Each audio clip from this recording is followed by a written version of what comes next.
ঘৰৰ বাৰীত পাণ পাৰি থাকোঁতেই এজন ব্যক্তিৰ সৈতে এটা ভয়ংকৰ ঘটনা সংঘটিত হৈ গ'ল।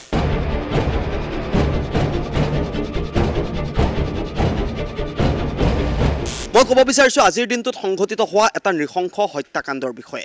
এজন ব্যক্তিয়ে নিজৰ ঘৰৰ বাৰীত পাণ পাৰি আছিল আৰু তেতিয়াই কোনো দুৰ্বৃত্তই সেই ঘৰটোত প্ৰৱেশ কৰিছিল আৰু পাণ পাৰি থকা অৱস্থাতে অতিকে নৃশংসভাৱে নিৰ্মমভাৱে প্ৰহাৰ কৰি ব্যক্তিজনক হত্যা কৰিলে আৰু ব্যক্তিজনৰ পত্নী এতিয়া ICUত জীৱন মৃত্যুৰ সৈতে যুঁজি আছে। অলপ আগত মোৰ দাইদেউ হয় খুইদেউ হয়, দাইদেউ খুইদেউকো সেয়া মাৰিলে, তেনেকৈ কাম কৰি আহি দাইদেউ ভিতৰত সোমাইছিলে। চাঞ্চল্যকৰ বিষয়টো এইটোৱে যে যিটো অঞ্চলত এই ভয়ংকৰ হত্যাকাণ্ডটো সংঘটিত হৈছে সেই অঞ্চলটোত বিগত বছৰটোত এটা বছৰৰ ভিতৰত 3ৰ পৰা 4টাকৈ এনেকুৱা ধৰণৰ ঘটনা সংঘটিত হৈছে য'ত এনেকৈ অকলশৰে থকা মানুহৰ বাসগৃহত প্ৰৱেশ কৰে দুৰ্বৃত্তই আৰু দুৰ্বৃত্তই হত্যা কৰি থৈ গুচি যায়। আৰক্ষীৰ ভূমিকা কিন্তু নীৰৱ বুলি জানিব পৰা গৈছে, যাৰ বাবে এতিয়া ক্ষোভ উজাৰিছে সমগ্ৰ অঞ্চলৰ জনতাই। আৰু এয়া আজি অলপ দিনৰ আগতে মোৰ এই খুইদেউ এজনী এনেকৈ দাইদেউ TV মেকানিক কৰে, মোৰ এই দাদা ঘৰতে ভাল কৰিবলৈ আহিছিলে। তাৰপিছতে এনেকৈ সন্ধিয়াৰ পৰা গৈ পেলাই এনেকৈ চিঞৰিছেগৈ আৰু পথাৰত গৰু, বাৰীত হেৰি আছে ছাগলী, একো সোমোৱা নাই, কাপোৰ কানিও তেখেতৰ মেলা হৈ আছে। চিঞৰিছে আৰু চিঞৰি ভিতৰত নাপালে, এনেকৈ ভঁৰালৰ কাষত মানে পৰি আছে। দেৰগাঁৱৰ বাদুলিপাৰৰ বুঢ়া গাঁৱত সংঘটিত হোৱা এই চাঞ্চল্যকৰ হত্যাকাণ্ডই এতিয়া জোকাৰিছে সমগ্ৰ ৰাজ্য। আমি উল্লেখ কৰিছোঁ সোণেশ্বৰ গগৈ নামৰ ব্যক্তিজনে পাণ পাৰি থকা অৱস্থাতে ইতিমধ্যে মৃত্যু হৈছে আৰু সোণেশ্বৰ গগৈক দুৰ্বৃত্তই নৃশংসভাৱে হত্যা কৰিছে। সমান্তৰালভাৱে পত্নী দেৱী গগৈ বৰ্তমান ICUত জীৱন মৃত্যুৰ সৈতে যুঁজি আছে। বৰ্তমান সময়ত যেন হত্যাকাৰীয়ে কালৈকো ভয় নকৰে। দেৰগাঁৱত সংঘটিত হোৱা এই নৃশংস হত্যাকাণ্ডটোৱে তাকেই উদঙাই দিছে আৰু আৰক্ষীৰ যি ফোপোলা স্বৰূপ সেই ফোপোলা স্বৰূপটো উদঙাই দিছে এই চাঞ্চল্যকৰ আৰু নৃশংস হত্যাকাণ্ডটোৱে।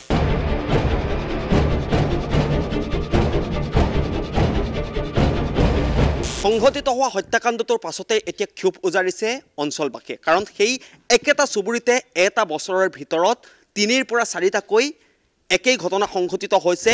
কোনো লোকে আক্ৰমণ কৰিছে, কাৰোবাক হত্যা কৰিছে। একেটা চুবুৰীতে সংঘটিত হৈছে 4ৰ পৰা 5টাকৈ ঘটনা আৰু ইতিমধ্যে আৰক্ষীক অৱগত কৰাৰ পাছত 2জন ব্যক্তিক সন্দেহজনকভাৱে আটক কৰিছে আৰু এজনৰ নাম সন্তোষ ঘাটোৱাল বুলি জানিব পৰা গৈছে। আৰু আৰক্ষীয়ে কেনেকুৱা ধৰণৰ পদক্ষেপ হাতত ল'ব ইতিমধ্যে গাঁওবাসীয়ে দাবী জনাইছে, দাবী উত্থাপন কৰিছে যে এনেকুৱা ঘটনা এটা বছৰত এতিয়ালৈকে 5টাকৈ সংঘটিত হৈছে অনুৰূপ ঘটনা, যে পৰিয়ালৰ মাজলৈ আহে, যি অকলে থাকে তাত প্ৰৱেশ কৰে দুষ্কৃতিকাৰীয়ে, দুৰ্বৃত্তই প্ৰৱেশ কৰে আৰু তাৰ পাছতেই নৃশংসভাৱে হত্যা কৰি থৈ দুৰ্বৃত্ত পলায়ন কৰে। কিন্তু আৰক্ষীয়ে আজিলৈকে এটাও দুৰ্বৃত্তক আটক কৰিবলৈ সক্ষম হোৱা নাই। ইতিমধ্যে দেৰগাঁও আৰক্ষীয়ে তদন্ত চলাইছে বুলি জানিব পৰা গৈছে। এডিশ্যনেল SPয়ে কিছু মন্তব্য প্ৰকাশ কৰিছে সংবাদ মাধ্যমৰ আগত। 2জন ব্যক্তিক আটক কৰা হৈছে আৰু আৰক্ষীয়ে তদন্ত কৰিব। তদন্তৰ পাছত হয়তো আৰক্ষীৰ হাতলৈ ভিন্ন ধৰণৰ তথ্য আহিব পাৰে। কিন্তু অতিকে চাঞ্চল্যকৰ বিষয়টো হৈছে যে এনেকুৱা ঘটনা কিয় সংঘটিত হৈছে, এনেকুৱা ঘটনা কিয় সংঘটিত হ'বলৈ পালে, কাৰণ অতি চাঞ্চল্যজনকভাৱে সেই চুবুৰীটোকে কিয় দুষ্কৃতিকাৰীয়ে লক্ষ্য কৰি লয়, কিয় সেই চুবুৰীটোতে এটা বছৰত 5টাকৈ হত্যাকাণ্ড সংঘটিত হ'ল, এনেকুৱা ধৰণৰ প্ৰশ্ন উত্থাপন হোৱা পৰিলক্ষিত হৈছে। আৰু যি নৃশংস আৰু চাঞ্চল্যকৰ হত্যাকাণ্ড দেৰগাঁৱৰ মাজমজিয়াত সংঘটিত হৈ গ'ল, বাদুলিপাৰৰ এখন ভিতৰুৱা গাঁও বুঢ়া গাঁৱত এই ঘটনাটো সংঘটিত হৈছে। আৰু এই ঘটনাৰ পাছত আৰক্ষীয়ে কেনেকুৱা ধৰণৰ পদক্ষেপ হাতত ল'ব আৰু গাঁওবাসীয়ে দাবী উত্থাপন কৰিছে যে অতি শীঘ্ৰেই মূল অভিযুক্তক গ্ৰেপ্তাৰ কৰি উচিত শাস্তি বিহিব লাগে।